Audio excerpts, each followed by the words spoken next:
Okay, guys, we're going to be learning.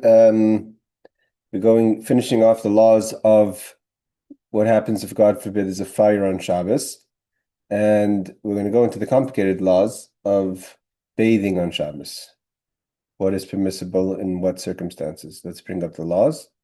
Let's bring up the text here. Sorry.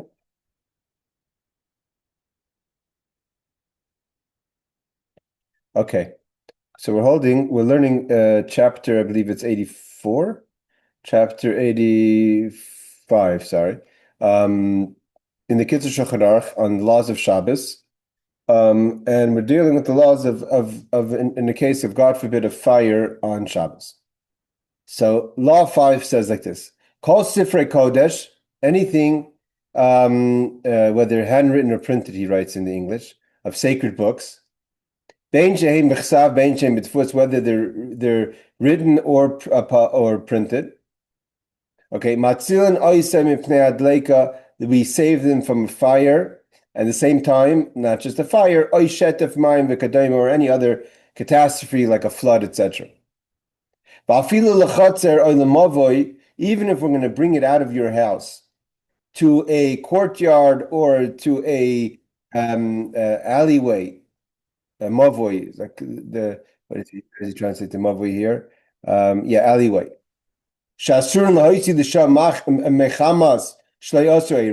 That in theory, if you made an Erev, so then you would be able to carry from your house outside to your yard or to your courtyard or to your alleyway, because you could turn it's not a public domain. You could turn it into an Erev, a permissible place to carry outside. But let's say you didn't put an Erev up, the Erev's not up, and there's a fire, and you have sacred burning, and you want to protect the sacred books, so you can take it out of your house and bring it into the Chatzir Mavoy, even though there's lacking an Erev at this time, even if in the case where an Erev would be able to be put up.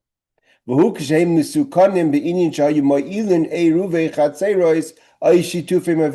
to be in a scenario that halachically you can't turn that space into a courtyard that you're able to carry out to, or to an alleyway that you could carry out to. In traditionally, the way it was those days, till today you have chatzir. Chatzir, the difference between a chatzir and a mavoi is the chatzir is kind of more intimate between the houses themselves as a courtyard. And sometimes they would have that the courtyards, various courtyards of houses would go to alleyways. And from the alleyways, which is called in Hebrew a mavoi, they would go out to the public domain. So you have different, I think even like until today, you go in certain places that kind of in suburbia outside of the main cities, you'll see like there's different courtyards of grouped houses together, which is kind of like maybe like a chutzner area. It's not really a chutzner. In Yerushalayim here, you have more of a chutzner where you go outside right down the street from me. You have what's called the Batei Rand, which is like kind of a complex of maybe 30 or so houses that have all the houses open up to an open yard, and they have a shul there, they have a mikveh there. So and then they have a few of them. So those different courtyards will open up into alleyways for that kind of the streets that lead to the public streets. So the Mavoi Os is kind of private, owned by the groups of not owned, but kind of controlled by the groups of the Chatzar. Yes, Aaron. Couldn't you put something up and make it a roof? Yeah, you could. So those two places you can make the Chatzar. So in the laws of Erevin, you learn of when what does it mean to make the Chatzar to unify that everyone in the Chatzar could carry. You have to remember, there's also called Erev Chatzeres. We spoke about even if it's a private domain, you still have to make it. You have to make it a Chatzar where everyone could carry. So you could turn the mavoi, the alleyways and courtyards into permissible space. But here we're talking about a case where you didn't turn the alleyways and courtyards into permissible space, but because you're saving sacred books, then we're lenient. And he says, you could turn it into a permissible carrying place. And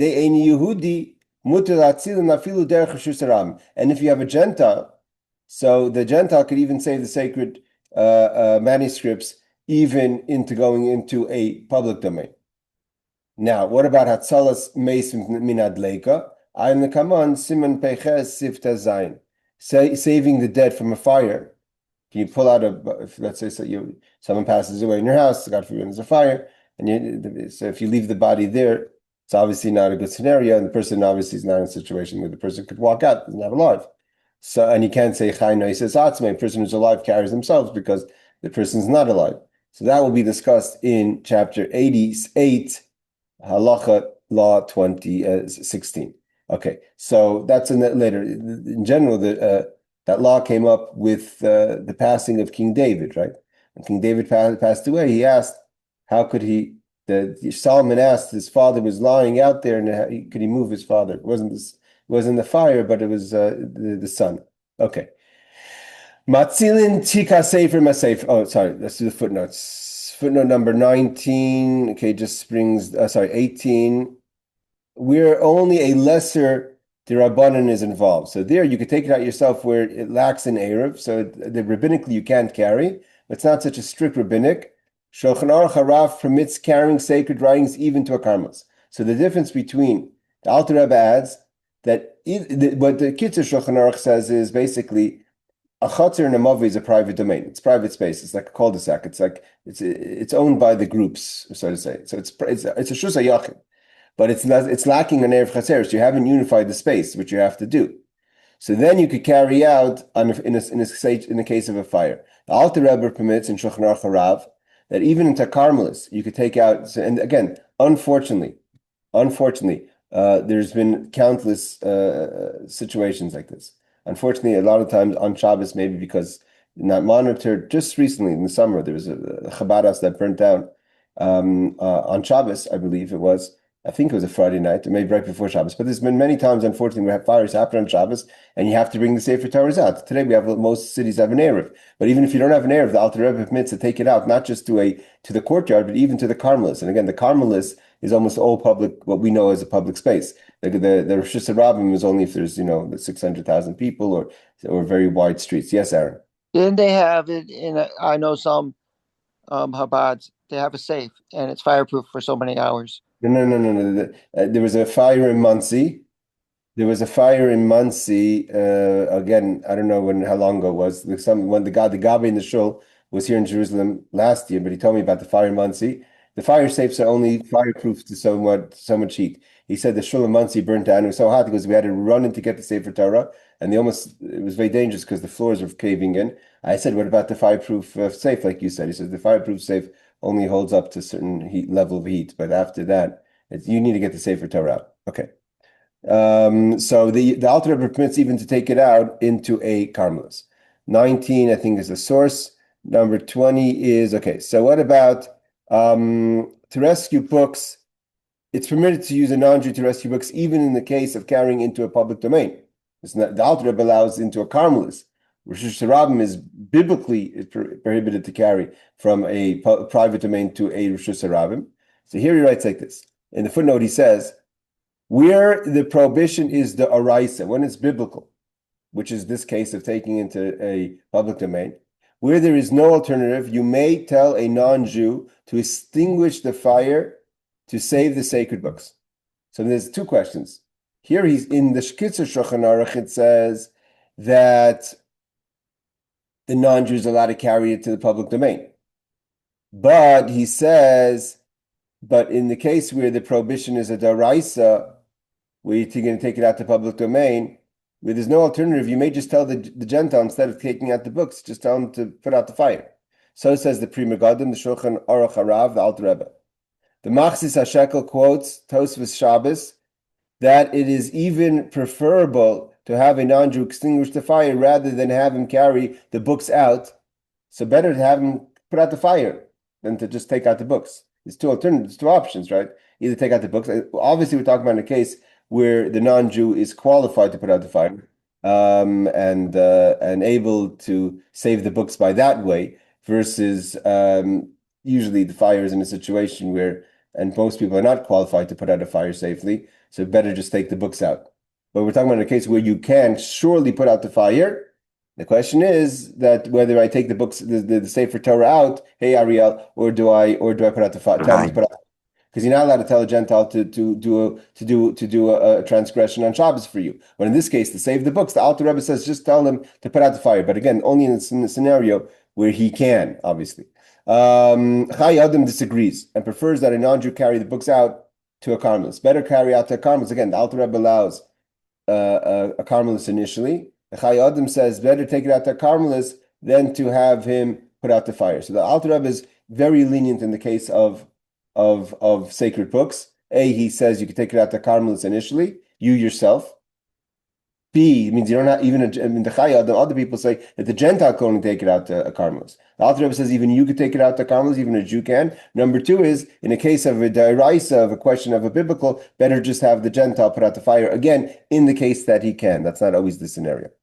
Okay. Now the question is, what can you take along with the sacred books or scrolls? There's, most sacred scrolls have covers. Is it permissible to take the covers? Maybe you have to take off the cover. Again, if you can, you don't have to be a superhero and try to get yourself in danger by being too careful. Usually we don't have the time to make all these changes. We're talking about you have the time and the mindset to do it. So he says, "Matzilim tika sefer Torah masefer."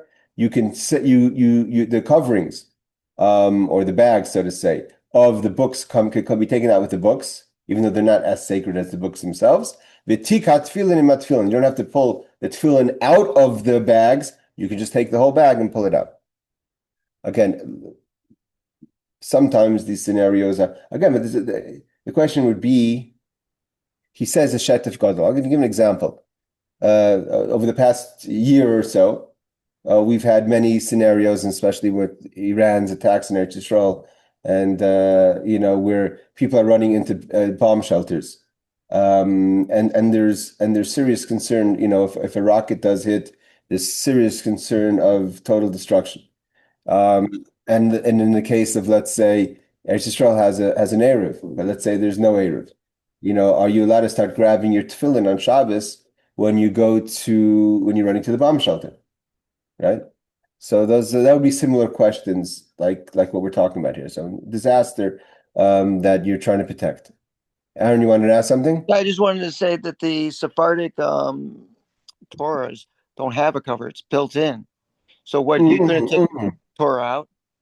No, I'm saying, but in theory, at the end of the day, it's not built in. It's the scrolls are just attached better to the cases, but it's still the cases. Its whole box, right? Even the Sephardic Sefer Torahs. But I just want to say this. I was teaching this lesson at the table to my family, and my wife's like, why do you even bother going in? There's a fire. If it's that bad, it's going to burn the Torah or any of your sacred items, then it would burn you just going in. So forget it.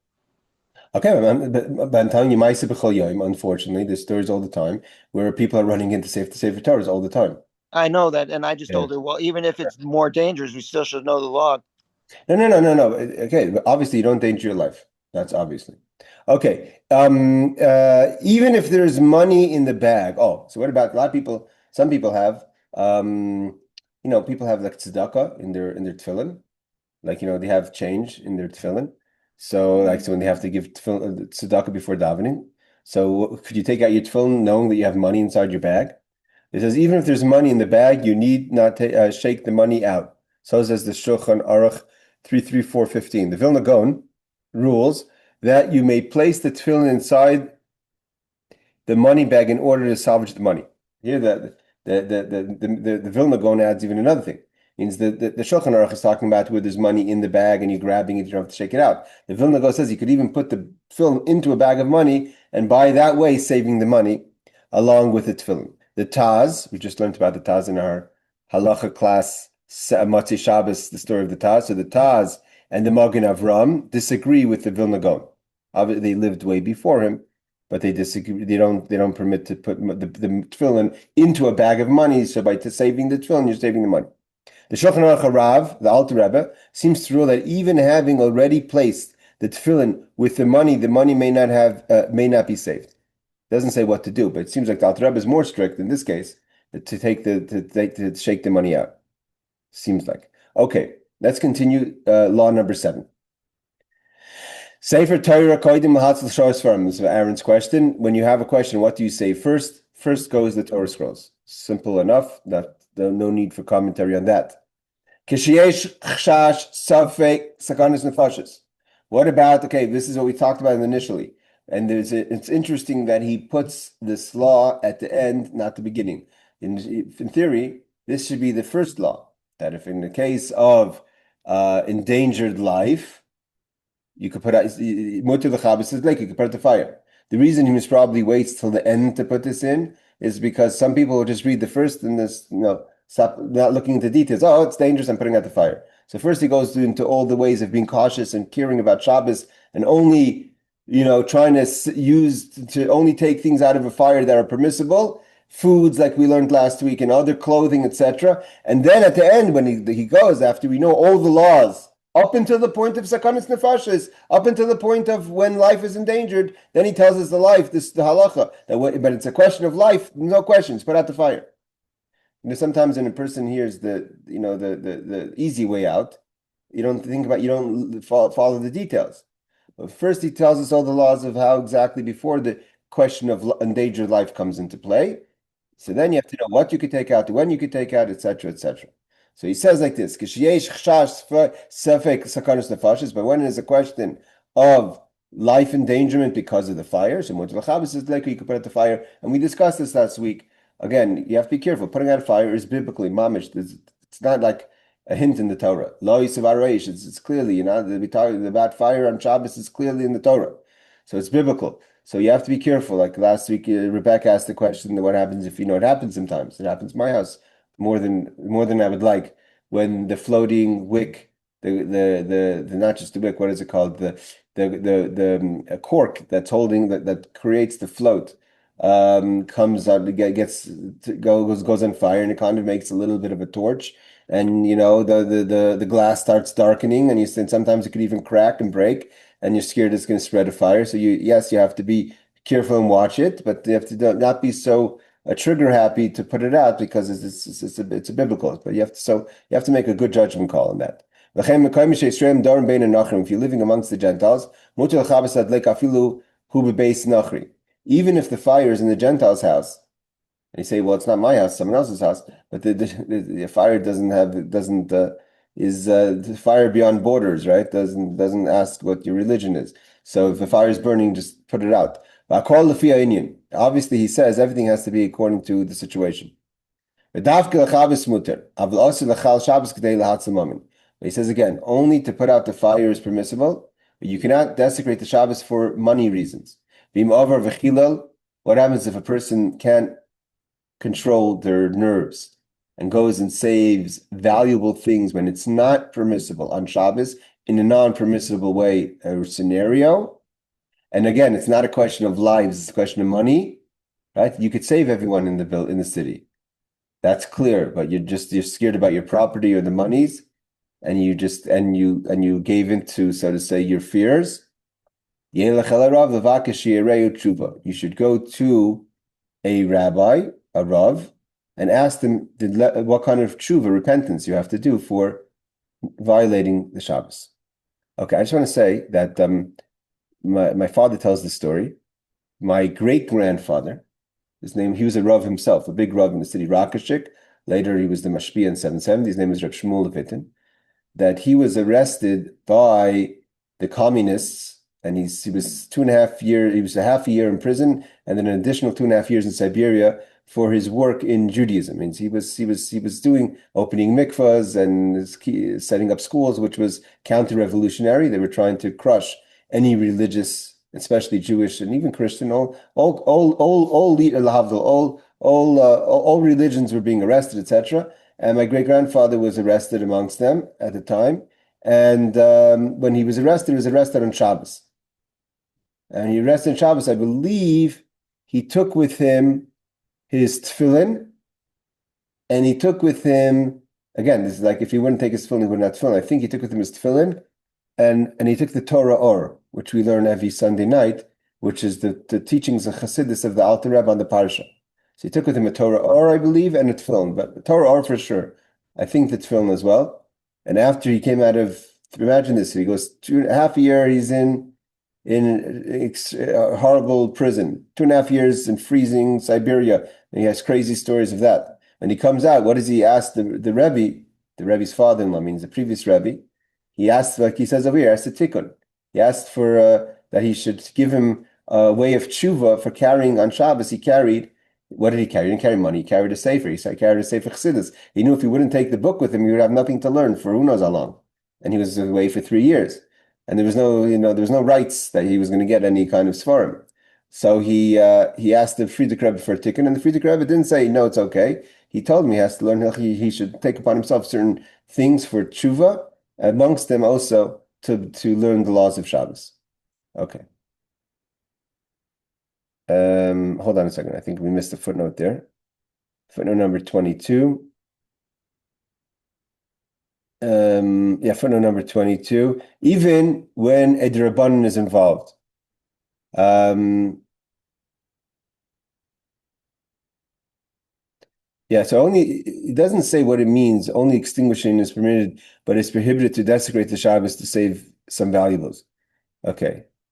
Even when the Rabbanan is involved, the Pri Megadim Mishnah Berurah says even something rabbinic you can't save for money value.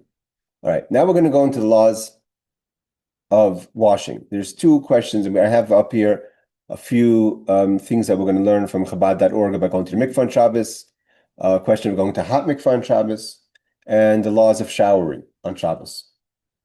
Okay, so that's a question that comes up a lot of times. Can I take a shower on Shabbos? So I'm going to learn the laws, and we'll see as far as we get tonight. Today I have to end the class a little bit early. I have to make the 7 o'clock minyan, but we'll try to get as far as we can, and then get to the questions, to the more expanded kind of tshuvos that are written up nowadays. Because the question, for instance, what's more a question is maybe today people are more needing to be showered daily than once upon a time. I remember that we have when I was learning getting my smicha.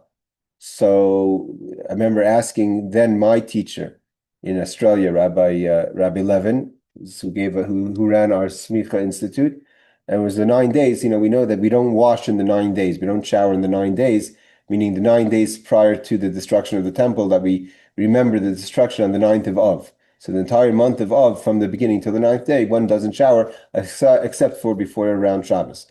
But I asked him, but it's in Shulchan Aruch, it says an istanis. An istanis is a very, particular person who's, today we would call them OCD clean. So then then there's the kind of permissible, it's more permissible because, so he said that today everyone is an istanis. Today people, not to shower, it's not acceptable. So everyone's hygiene, or whether it's that the environment is different, the foods we're eating are different. Not saying people weren't clean back in the day, but it could be that there's more exposure today where people feel the need to shower more regularly, and he said therefore his opinion was it's more permissible nowadays to shower in the 9 days than it once was. So these questions are also coming up with regard to Shabbos. Okay.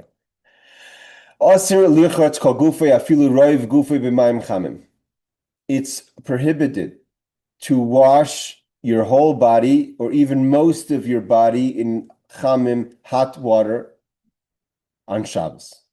Afilu hu chamu be'erev Shabbos, even if the water was heated before Shabbos, and that means we're going to see the questions of the boiler. Israel runs on a solar system. There's a lot of questions here. The question is also not just that the water. What happens when you take water out of a boiler? So the boiler gets filled up. Cold water goes in. So two things happen. A is it could trigger the pilot to start heating up the cooler water now. And even if it doesn't trigger the pilot, there's enough hot water left in the boiler that's heating up the cold water on its own on Shabbos. So there's a lot of questions about using hot water. But let's say in theory, you had a huge bowl of hot water, like in ancient times, off the fire, and it's off the fire, and it's not on the fire anymore. And there's no cold water coming in, there's no boiler, it's just a big bowl. So even if the water was preheated before Shabbos, you're not allowed to wash in hot water on Shabbos. Even if you're not doing it all at once. But lim, which could come to the question of shower. Aser b'roiv gufe, if you're washing most of your body, it's prohibited. It means seemingly just to wash your hands with hot water that's already been preheated is something else. But if you're going to end up washing most of your body, even if it's going to be done in parts, arm, leg, etc., but the conclusions of your whole body, and the water is preheated on before Shabbos, it's prohibited. Yes, Rebecca. So if that's the case, then why are you allowed to go to the mikvah on Shabbos? Okay, we're going to get to the question. The mikvah is And a big. also, why can women take a bath or a shower on Shabbos in preparation for the mikvah? We're going to get to all that. Okay. Yes, Aaron. My wife told me that her brother, who lives in Israel, has in Bat Yam, he gives his kids baths on Shabbos because they have something for solar on the roof of their building. But we're going to all the questions of solar and boilers. We're going to get into the solar is not so simple either because when if you're causing there's the power of sun is also is rabbinic on Shabbos. We're going to go into all those questions in the footnotes over here, especially when Rabbi Avad Yosef's son discusses it. And so we have these questions asked. There's a no to Behuda. There's a basis for some sort of leniency. Okay. Even to enter into a bathhouse, solely rak lahazia to sweat it out, is forbidden. Gamkinas is also forbidden on Shabbos. Okay, this is the basis of the law. But to wash your hands and face with water that was preheated. Now, again, preheated, you have to remember, preheated doesn't mean that your boiler was set and it was, before Shabbos. You have to remember the preheated in the literal idea of the translation is water that is preheated and not going to be replenished. Again, the problem is that with the boilers and the solar system is that as you take hot water out, there's cold water going in. That's a separate issue. Okay. So but here we're talking, let's just say you have a bowl of olden days, you had a bowl of water and you took the big bowl and you took it off the fire, it's preheated. You can't wash your whole body, even if it's by part, but you can wash your hands and face. Footnote number 1, 2, and 3 in this. So we have like this. This is a rabbinic prohibition lest you heat the water on Shabbos. Okay, so what's the problem of washing your whole body with water that was preheated and won't be replenished on Shabbos? Was that it's a rabbinic prohibition concerning that you may end up from being permitted to use preheated hot water, you may heat the hot water. This is a gezerah, right? Okay, number 2. Where is it? Number 2, footnote number 2 is, but you may wash your face, hands, and feet, or any limbs provided that you do not constitute most of your body. So the point is that if you have to wash a part of your body, by the way, Rebecca, I'm not sure, but I just want to say because I'm not sure we're going to get to everything today, but you can't. A woman cannot bathe on Shabbos, even for the mikvah. Talking about not going into the mikvah, I'm talking about the bath of cleaning yourself before the mikvah. But in the case but we'll get to that in a second when we get to the laws. But the case of again, it doesn't have to be your feet, hand, and face. It can be any part of just a single part of your body. Okay, with hot water that has been preheated, again, it has to be preheated before Shabbos. It says like this. Now, here we get to the first footnote of leniency. This is again based on the Rabbi Kiva Eger. I think it's also known to be Yehuda. If you are experiencing great discomfort, so what's the definition of great discomfort? Is what I said, that today we're more lenient than we once were of what's the definition of great discomfort. But if you are experiencing great discomfort, some rule that you may bathe in water heated on Friday. So the Bir Halacha, Rabbi Kiva Eger, before Friday. I believe that's the Nod of Yehuda. Means if you experience great discomfort, and this is the basis of people who shower on Shabbos. Shabbos is because I feel vague discomfort. I'm not clean, and I'm sweating, and I need a shower. So then that's the basis of taking a cold shower on Shabbos. Again, to use hot water that you're causing the pilot, that's biblical. That's a problem. We're talking about even taking a cold shower or water that was preheated, etc. Hold on, Aaron. The Bir Halacha, Rabbi Kiva Eger, and others disagree. the Minchas Shabbos Tehila David. Oh, sorry. So that is the opinion, assuming the Bir Halacha Rabbi Akiva Eiger. Others disagree, which is the Minchas Shabbos Tehila David and the Magen Avram. Yes, Aaron. Okay, so you said we could go. You just mentioned cold baths. I have a pool in my building. Forget about all the things you might want to ask about the pool. Just the water is freezing. They don't heat it at all. The only way the water heats is by the sun, just in the sky. I mean, it literally comes out freezing. So, my rabbi said, if you don't squeeze the towel and you air dry and whatever, you want to go swimming, go ahead. It's freezing cold. There's no heat. I'm not. I didn't hear what your rabbi said. I'm hearing it secondhand from you. He says, don't We're gonna don't see. squeeze the towel and you air dry and Yeah, all that but stuff. there's other questions. Let's wait till we get to the updated, not updated, but the current questions that are asked about Okay. swimming, and we'll have both the Ashkenazi and Sephardi view on that. Okay.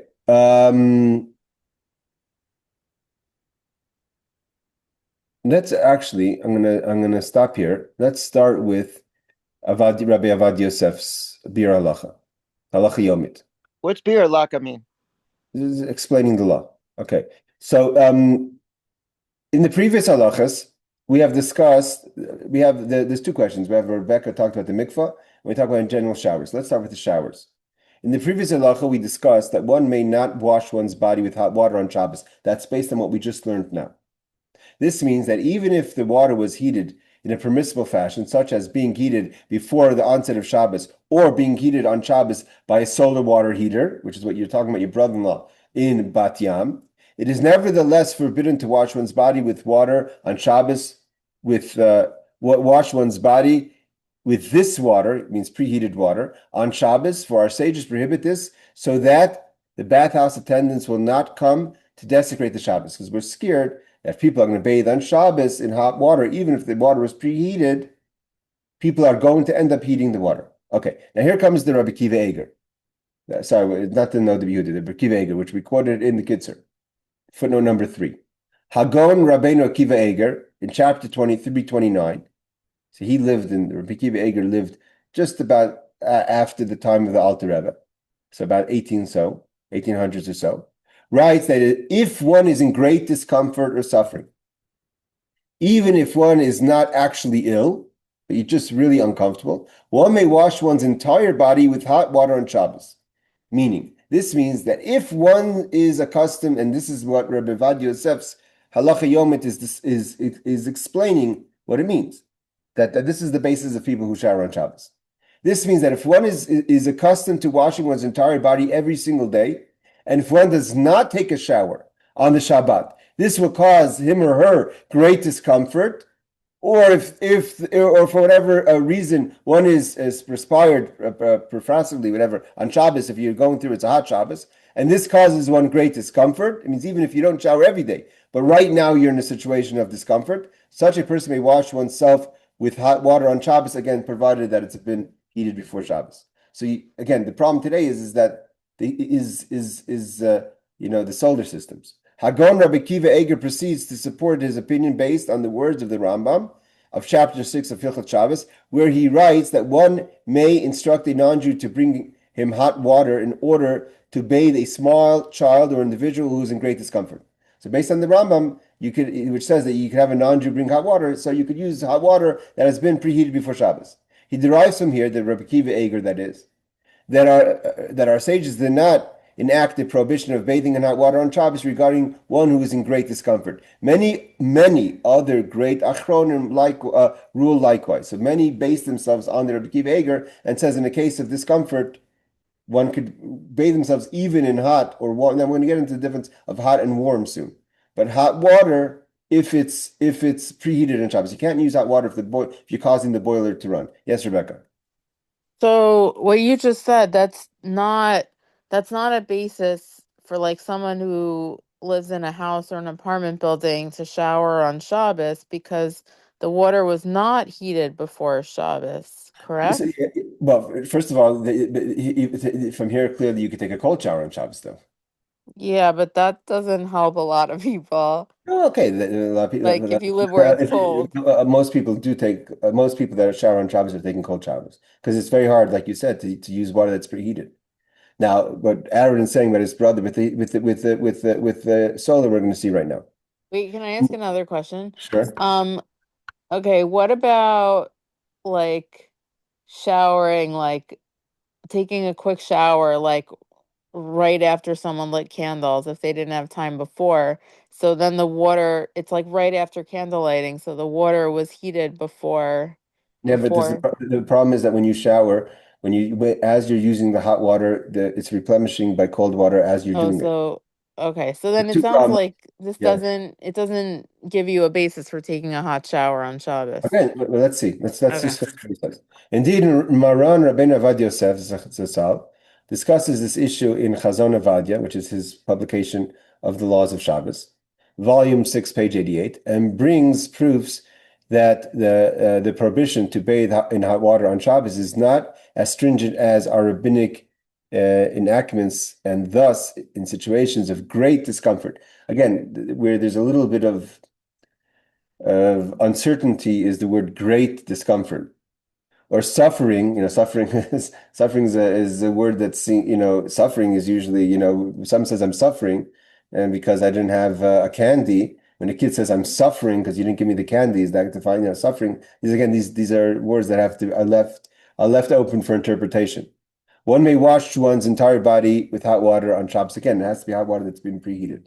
Nevertheless, the above only applies to rabbinic enactment prohibiting washing one's body with hot water on Shabbos. However, realistically speaking, regarding washing oneself in baths and showers common nowadays, there is another halachic issue, which is what I was talking about with Rebecca, which must be accounted for, which is that since every household has a tank filled with boiling water, which was heated before Shabbos, even like Rebecca says, right after I lit candles, it was already heated already.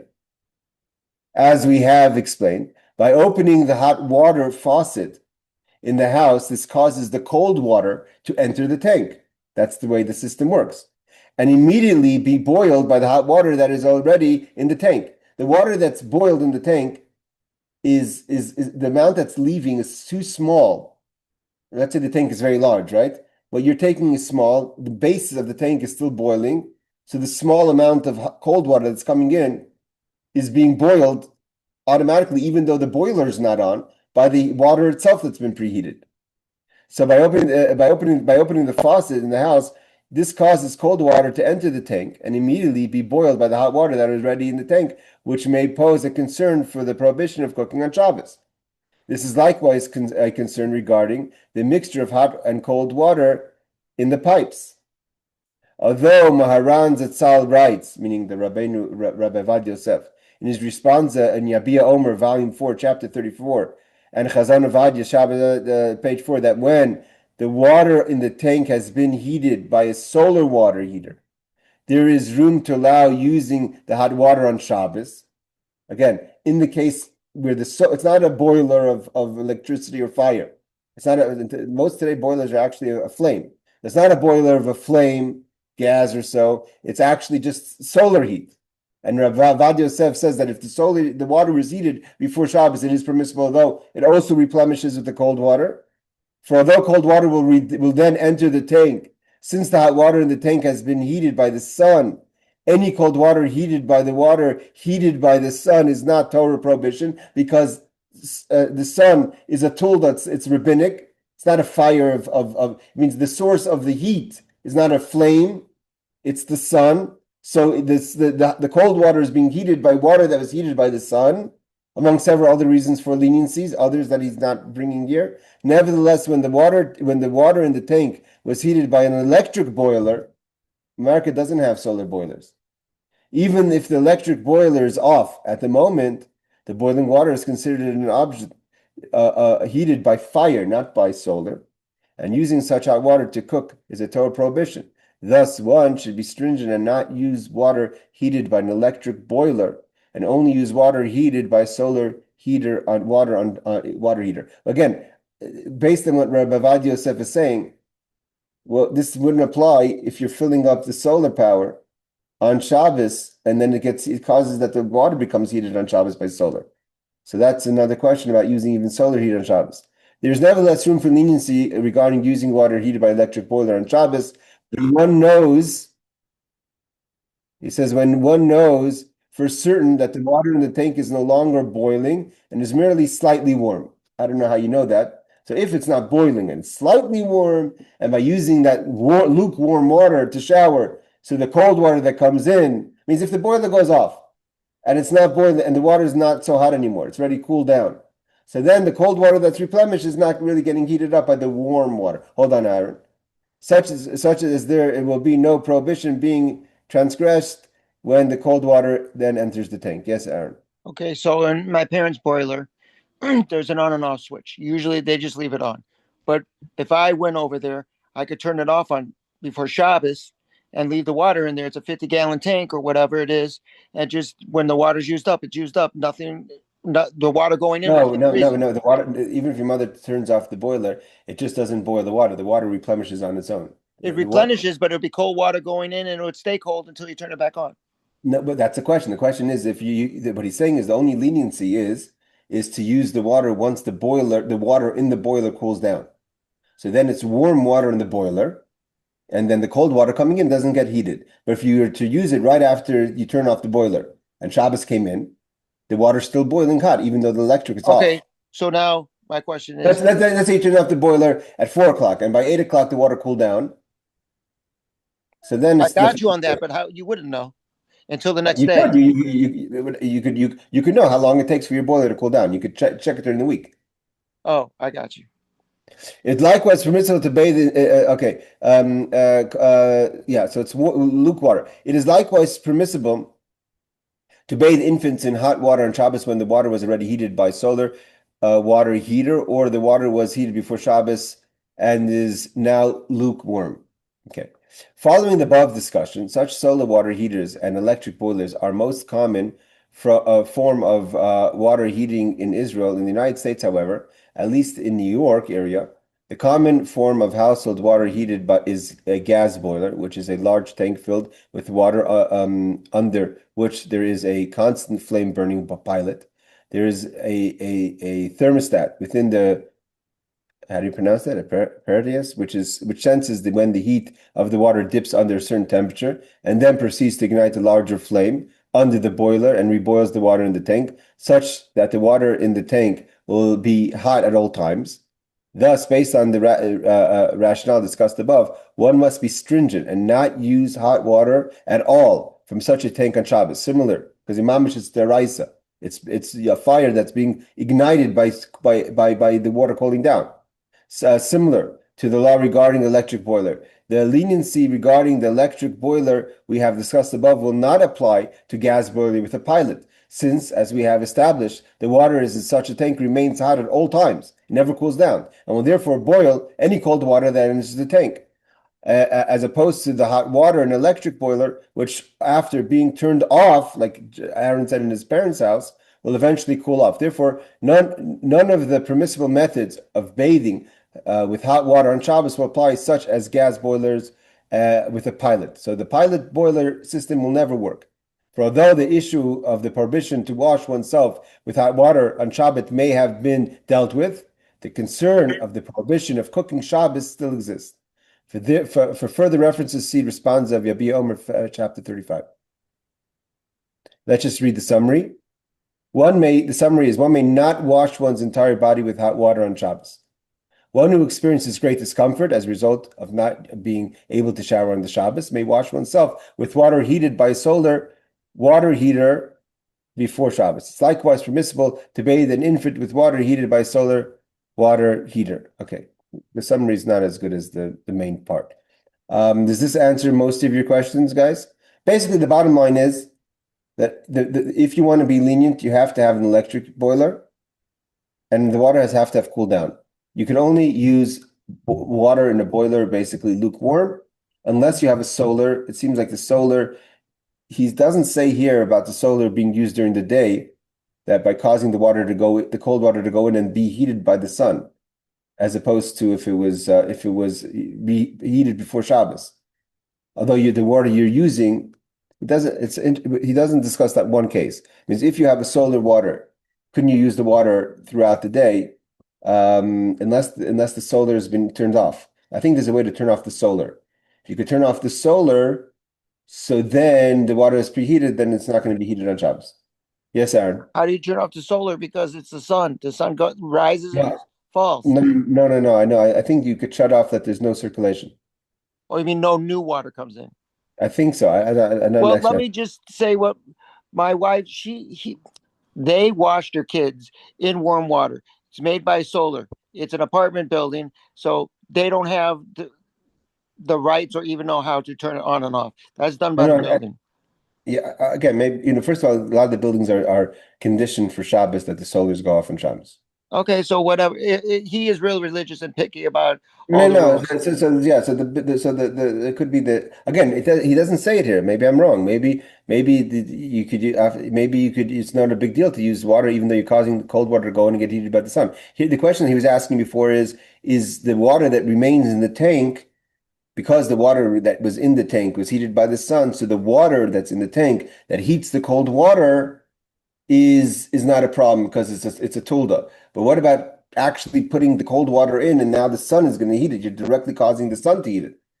That's a different question. Then the water is cooking it. Here, you're causing the sun to do it. Like the same problem with the pilot. What's wrong with the pilot? The fire is coming on. Basically, if you live in a building in Manhattan, Rebecca, and you're not in control, and it's based on a pilot, you can't even do lukewarm. The whole idea of lukewarm doesn't apply. The only thing you could do is actually 100% cold shower. I'm sorry to say that, but that's the ruling at least. That's what they said about my pool because it's cold. Yeah, but the pool is another question. Pool is a question of a pool. It's not a question of a shower. We But discussed. can I just ask, what if it's like a massive, massive boiler and there's like 500 apartments and, like chances are at the time that you're showering, like there's like 100 other people showering at the same time and doing laundry. Okay, I'll tell you the problem. The problem is that the bonagid, right? You have let's say you have a big bowl, and there's 12 faucets. So yeah, you could say that if 11 people are using the faucets, Gentiles, and I turn on my faucet, so anyways the water is going down. But by you turning on your faucet, the water is going down 1/12 more. So there's Uh-huh. 1/12 more cold water coming into the you're causing your amount every time you take water out, you're causing the same amount of water to go back in. Uh-huh. Okay. You understand? Yep. That's the problem. Okay, guys, actually, we're going to stop here because I have to go catch a minion. We'll discuss next week the question on the mikvahs. We have both to the Chabad.org. The question in the mikvah is, again, people go to hot mikvahs today. And we just said you're not allowed going to hot water cooked on Shabbat. So can a woman go to a hot mikvah or a man who goes to the mikvah? First of all, could you go to the mikvah at all on Shabbos? Second question is, can you go to a hot mikvah on Shabbos? The bottom line is that everyone goes to hot mikvah on Shabbos. So the question is, what's the basis for that? We just said you're not allowed to bathe in Shabbos in hot water. And then it's not a question of istiness or discomfort or you're going to the mikvah. So there's a difference whether it's in these questions we're going to discuss with the question of the mikvah next week. All But right. they said my Chabad friend said that it is discomfort in the summer, and they go to the cold one. Okay, we're going to go into all that. For instance, bottom line is you're not allowed to. First of all, you're going to see about your rabbis. You're going to have to put a pin on it till next week about your rabbi's ruling of swimming in a cold pool on Shabbos. We'll see about that's going to be discussed next week. But as far as the mikveh goes, one thing you definitely can't do is linger in the mikveh. You go in and go out. All right, everyone. Laila Tov. Take care. Thank Till the next you. Thank you, Rabbi. Shabbos. You're right. You're welcome.